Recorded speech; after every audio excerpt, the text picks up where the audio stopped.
हमारी अपील है पूरी सोसाइटी के साथ, पूरे मुल्क के आवाम के सामने हम रखना चाहते हैं। हमने ये भी फैसला किया, आज डॉक्टर साहब एक चिट्ठी जाएगी, एक अर्जदाश हम भेजेंगे प्रेसिडेंट ऑफ इंडिया की खिदमत में। डॉक्टर साहब की वसातत से, जो हमारे चेयरमैन हैं PAGD के,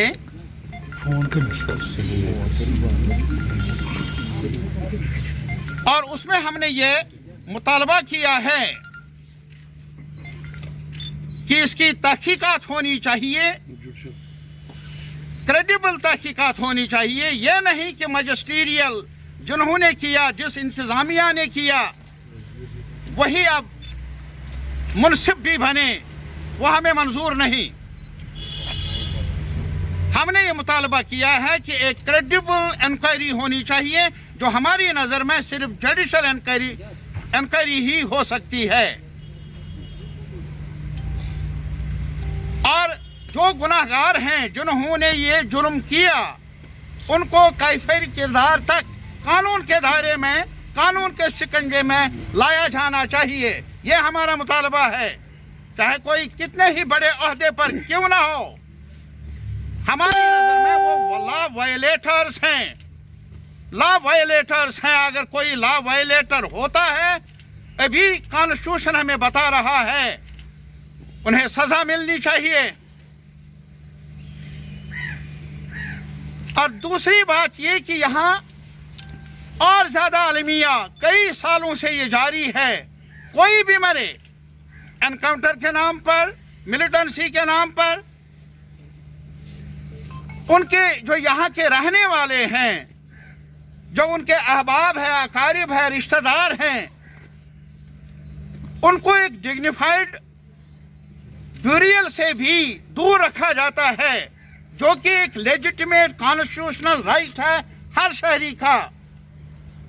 वो कोई एहसान नहीं, कोई तरफदारी नहीं, कोई फेवर नहीं। और इसके साथ ही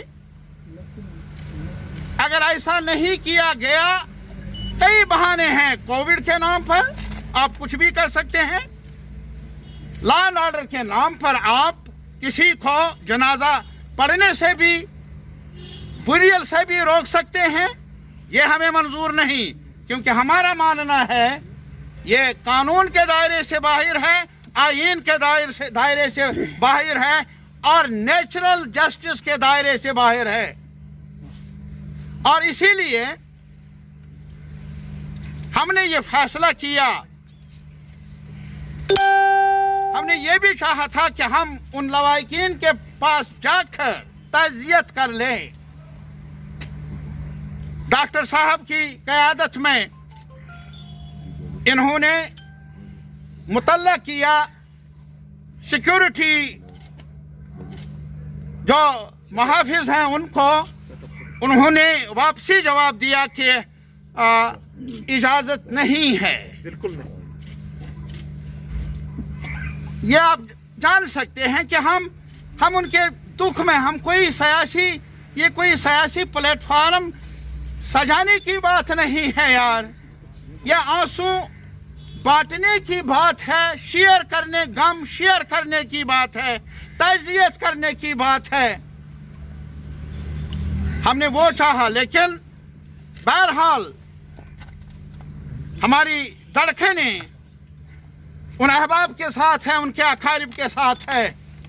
ये दर्द सिर्फ हमें नहीं, ये दर्द हर शहरी के लिए है, हर शहरी के दिल में है।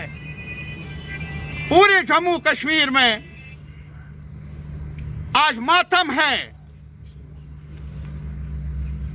और इसीलिए हमारा ये मानना है कि अगर ऐसी रविश जारी रही, हम प्रेसिडेंट ऑफ इंडिया से शायद अभी पार्लियामेंट मुनक्कद होने वाली है, डॉक्टर साहब, जनाब मसूदी साहब, लोन साहब वहाँ जाएंगे, अपोजिशन को भी, बाकी पार्लियामेंट मेंबरान को भी एतमाद में लेंगे।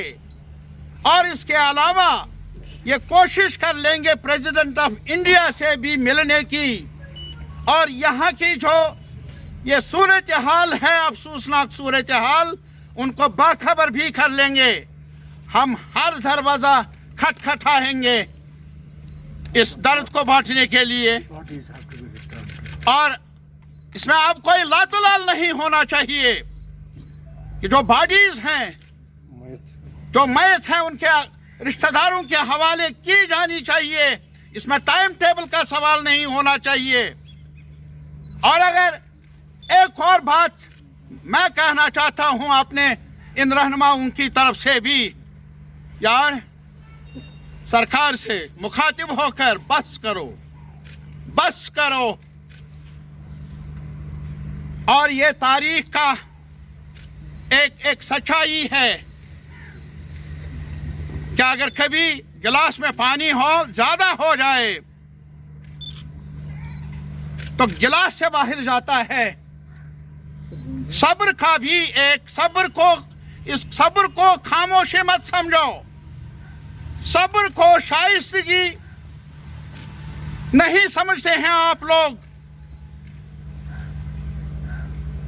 यहां सारे पूरा कश्मीर अब समझ रहा है कि क्या कुछ हो रहा है, और एक साथ हमारे अंदर इख्तिलाफी राय भी हो सकता है, लेकिन हम एक साथ आवाज उठाएंगे कि हम कश्मीर को कब्रिस्तान बनने नहीं देंगे।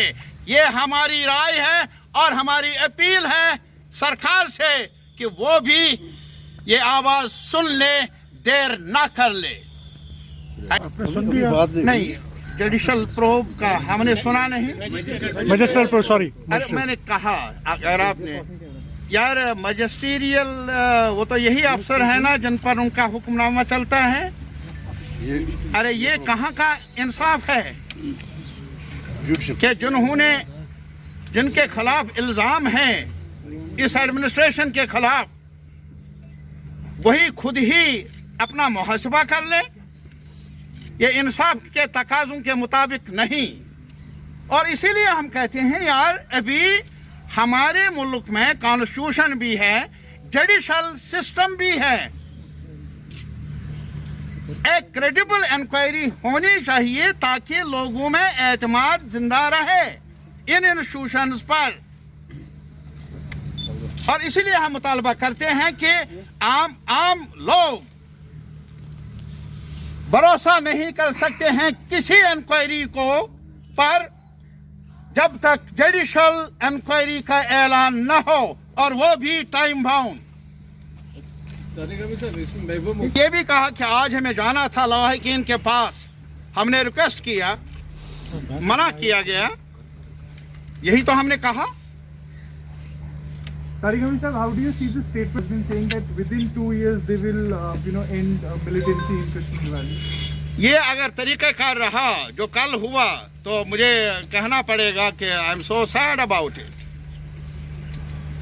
Tariq Amin sahab, they will end the population, not the military. बातिल है वही मुनसिफ है आपकी जुबान से, और you don't want to see the Kashmir as a graveyard. It already happened since last 3 decades. बनने वो तो कब का बन चुका है। If I'm not wrong, जो रीजनलाइज हो रहा है, जम्मू के लोग यूनाइट हो रहे हैं और कश्मीर के पॉलिटिकल लीडर जो भी हैं, whosoever, whether it is Tariq Amin or somebody else, Masood साहब यहाँ पर है, कानून के दायरे में उन्होंने काम किया है। हमारे पॉलिटिकल लीडर्स इस काम में लगे हुए हैं to increase the members of their political parties rather than do some practical work on ground level. Just let me finish my question first. Inside meeting से किस तरह का हल होगा? कदगन अगर है, then what will be the solution? Okay, for a moment, if the political process will be started tomorrow or day after tomorrow, any guarantee that such type of genocides will be stopped? No, it's not a question of that. You see, you are don't shift this what we have placed before you. Please try to understand. There is a tragedy, a big tragedy has taken place, and that's why we have met, and we have conveyed it to you whatever our views are about that tragedy and other involved issues. But besides that, we are not here to discuss the political process. What kind of a political process? हम यहाँ आम शहरियों की लाशों पर कोई सियासी गर्मी हो, सियासी उथल पुथल हो, कम से कम हम लोग उसमें शामिल नहीं हैं. We are not concerned about that. We are not begging the government of India to hold elections. Let them not. We want to secure the lives of our people. Common people. That is our concern. Today. And we appeal to the people of Jammu as well. We are together. We are together to save the constitution. We are together to save the institutions which should guarantee the security of the common man, which is being violated today by this so-called law enforcing agencies, which is unacceptable. मैं उनसे भी appeal करना चाहता हूं. मैंने कहा आपकी वसातत से, those who disagree with us, they may not like our political positions, but nevertheless we appeal to the people of the rest of the country as a whole. Please rise up in defense of the democratic rights, the fundamental rights of the citizens of this country from Kashmir as well.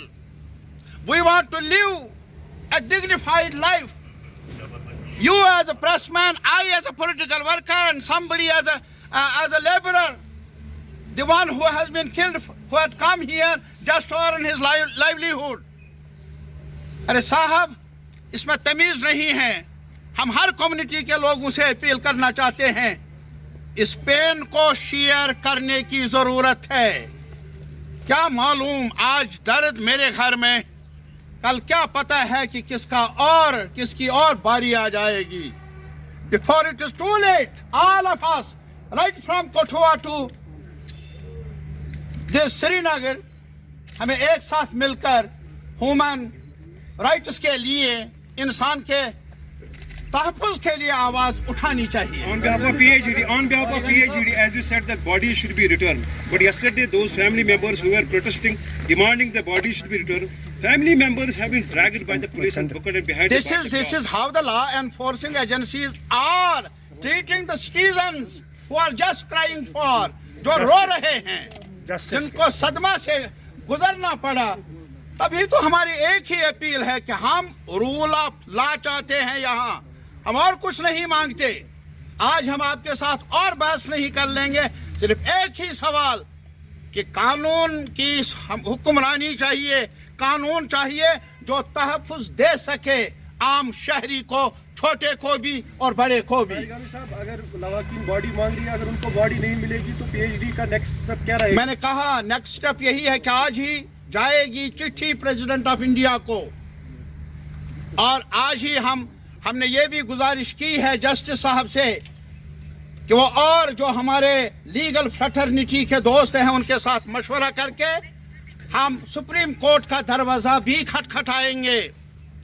और अभी parliament का session है और बाकी पार्टियों के leaders को भी एतमाद में लेकर उनको अपना दुख बताएंगे, अपील कर लेंगे कि वो इस दुख को शेयर कर लें. इसके अलावा ये भी फैसला हुआ है कि डॉक्टर साहब की क़यादत में जो पार्लियामेंट मेंबरान हैं कश्मीर से, वो रुजू कर ले, मिलने की कोशिश करे प्रेसिडेंट ऑफ इंडिया को. Tarigami sahab, how do you see the new terms coming up from security forces like hybrid militants, white collar terrorists? वो मैंने कहा यार, सिंपल है. अभी एक को कहा गया ये OGW है, तो एनकाउंटर क्यों कहते हो? क्यों नहीं खुलेआम कहते हो कि हमने मारना है किसी को? Why don't you announce it? Encounter means what? Do you see it as a dangerous trend in Kashmir? जो मुझसे अगर कमी रह गई हो लफ्जों की, उसमें आप कोशिश कर लीजिए. हमें जितना भी कहना था वो आपकी खिदमत में रखा. यार दर्द है, खतरा है, खतरनाक है, सब कुछ कहा. तो बहरहाल बहुत बहुत शुक्रिया आपका, बहुत बहुत शुक्रिया आपका.